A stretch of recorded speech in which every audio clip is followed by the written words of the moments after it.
In this little mini-series, we're going to just walk you through different applications. So this first one is going to be for the overall, I would say, general home theater enthusiast. I'm not talking about big, professional, engineered, massive, dedicated home theaters. Those people, they're already in touch with this. We're already talking to them.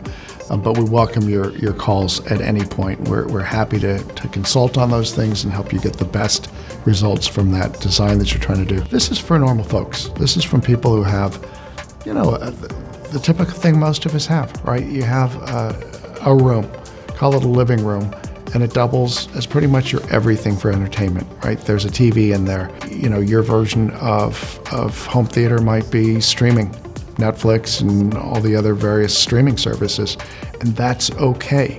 At a kind of a minimum, you're going to need a stereo pair of speakers and a subwoofer. And for those of you who are on a tight budget, I highly recommend that you get a receiver that is an AV receiver that has HDMI inputs that allows you to grow, right? How big and how much you should spend on the receiver is your own business. Kind of a good place to knock off for many people is a 7.2 base, meaning 7 speakers and 2 subwoofer outputs. It lets you grow into probably 90% of the spaces that normal folks would have. And the cost difference between a 5.1 basic receiver and a 7.2 is pretty minimal these days. So what am I talking about? Well, you've got a couch, you've got chairs, you've got ottomans, and you've got some kind of a screen. Let's presume for the purposes of this, it's just a large TV. Large could be a 50-inch, it could be an 83-inch OLED. But the purpose is it's a general purpose room.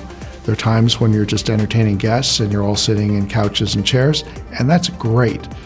It's not optimal, right? It's not with everything oriented necessarily at the screen. That's how real life works. What we do at REL is very different, especially some of our general purpose subs that have something called a high level input in it. That allows you to have your cake and eat it too. Among other things, it allows you to have music done optimally and theater done optimally.